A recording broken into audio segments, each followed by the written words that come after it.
কি কুসুম, একা একা বসে আছো? তোমার খেলার সঙ্গীরা সব কোথায়? কেউ নেই? না। কোথায় গেছে ওরা? ওদের কি সবার বিয়ে হয়ে গেল?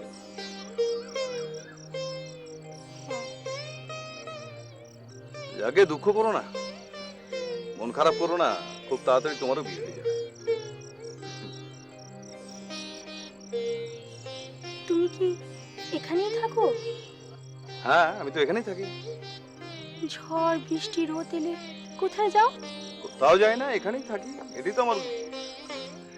আচ্ছা কুসুম, একটা কথা বলো তো, তুমি লেখাপড়া কত দূর করেছো? বর্ণ পরিচয়ের তৃতীয় পাঠ আর শুভঙ্করী। আচ্ছা। মেয়ে মানুষদের তো বেশি পড়াশোনা করতে নেই, পাপ হয়। পাপ হয়? এ কথা কে বলেছে তোমায়?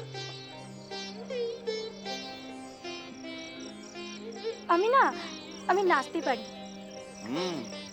তুমি যখন খুব ছোট্ট ছিলে তখন তোমার নাচ আমি দেখেছি। আমি এখনো নাচতে পারি। তাই? আমি নাচলে তুমি দেখবে? নিশ্চয়ই দেখবো। কিন্তু গান গাইবে কে? এটা তো মুশকিল, গান কে গাইবে? আচ্ছা কুসুম, যেদিন গান গাওয়ার লোক পাবো সেদিন আমি তোমার নাচ দেখবো, ঠিক আছে?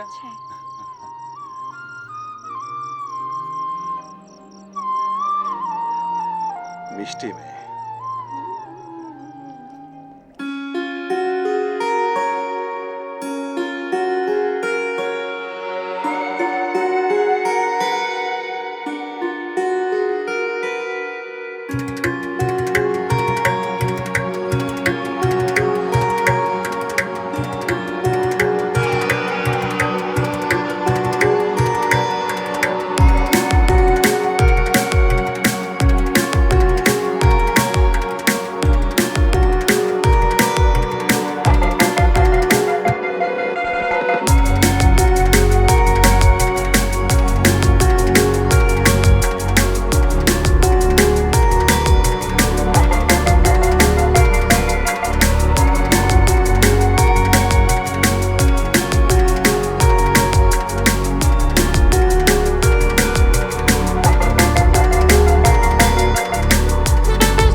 তাহলে এই জীবন কি করে কিভাবে মহাজীবনে পাল্টে যায়?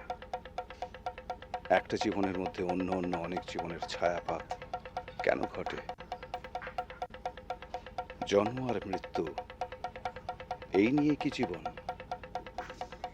মৃত্যু ঘটে কার?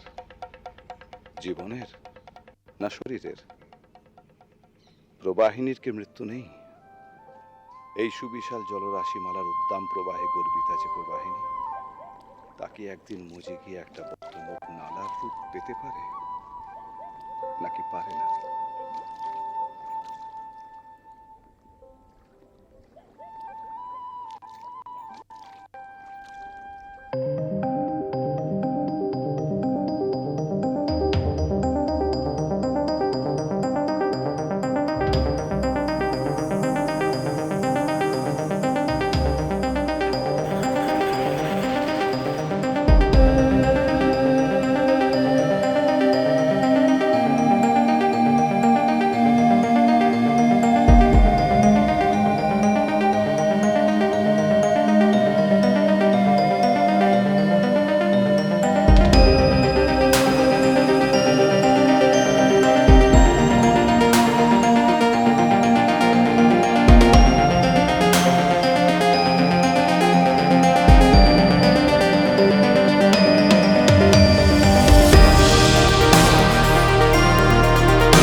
তোমার মন খারাপ বুঝি?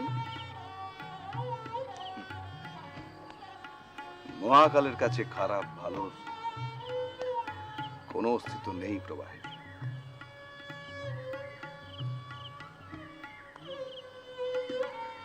তোমার আমার সম্পর্কে কোনো অস্তিত্ব নেই? না, শুধু সময়, শুধু সময় জেগে থাকে নিরবধিকার, শুধু সময়।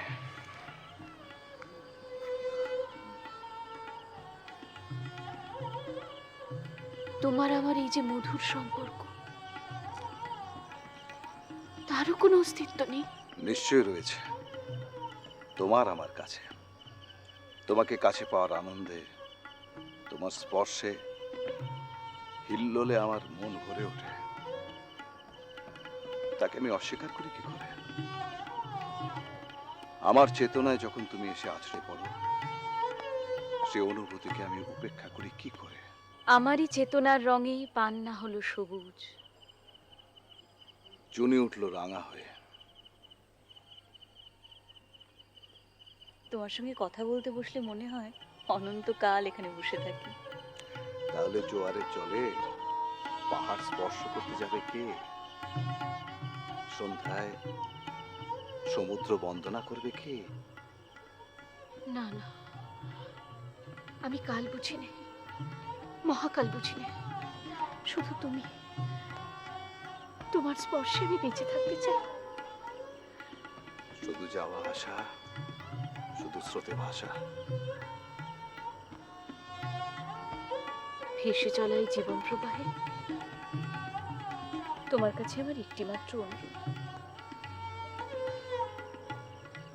আমার এই চলার পথে, গ্রামে শহরে নগরে বন্দরে, সব জায়গায় আমি যেন তোমার স্পর্শ পাই। তোমার মধ্যেই তো আমি। তুমি ছাড়া আমার অস্তিত্ব কোথায়? বলো কোথায়?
যদি তা সম্ভব হতো তাহলে জানতে পারতে যে অতীতের কোন অংশে তুমি বসবাস করতে।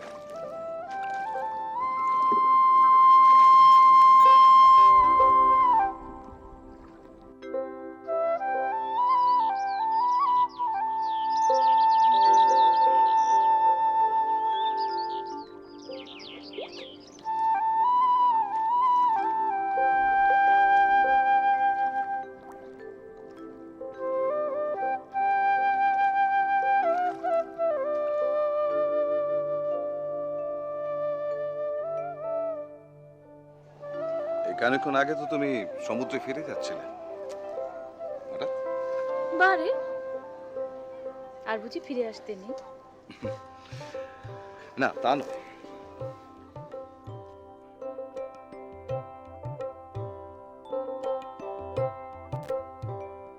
না, ভাবছিলাম কি? ভাবছিলাম তোমার কথা। আমার কথা? হুম, ভাবছিলাম এই যে এত কাল ধরে তুমি বয়ে চলেছ, অথচ তোমার শরীরে সময়ের শ্যাওলা ধরলো কই? আহ, করো কি? আসতে বলো, লোকে শুনতে পাবে যে। প্রবাহিনী, আমার তোমার মধ্যে যে কথা সে শোনার জন্য আড়াল থেকে কেউ কেন কান পেতে থাকবে বলো? ওই বাবুটিকে দেখেছো? ও,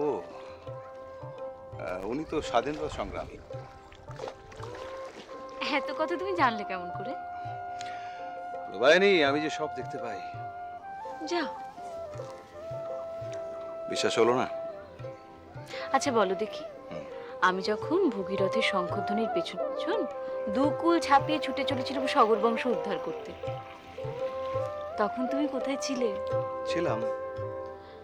আহা, কোথায় ছিলে বলবে তো। কোথায় ছিলাম? তোমার স্বপ্নে।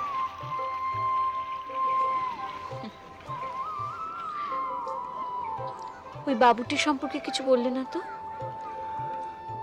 ও, ও স্বাধীনতার জন্য লড়াই করছে। স্বাধীনতা? হ্যাঁ, এ তোমার বয়ে চলার স্বাধীনতা নয়, আমার দেখে যাওয়ার স্বাধীনতা নয়। দেশমাতৃকা, দেশমাতৃকার উপর দিয়ে তুমি বয়ে চলেছ, আর আমি দেখে চলেছি। সেই মা যে আজ বন্দিনী প্রবাহিনী, তাকে যে এই বন্দি দশা থেকে মুক্ত করতে হবে।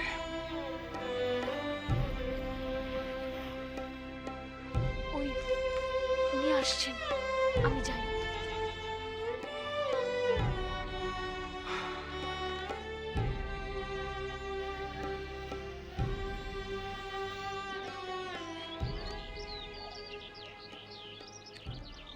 আমাকে কিছু বলছিলেন?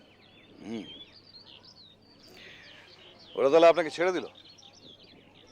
জোর জবরদস্তি করে কতদিন আর জেলের মধ্যে আটকে রাখা যায়? তা ঠিক, জেলের মধ্যে খুব অত্যাচার করেছে না? সেসব কথা থাক। বেশ। আচ্ছা, ওই গানটা একবার গাইবেন? রে, গুনগুন করে একা একা গাইছিলাম, সে সুর শুনে ফেলেছে।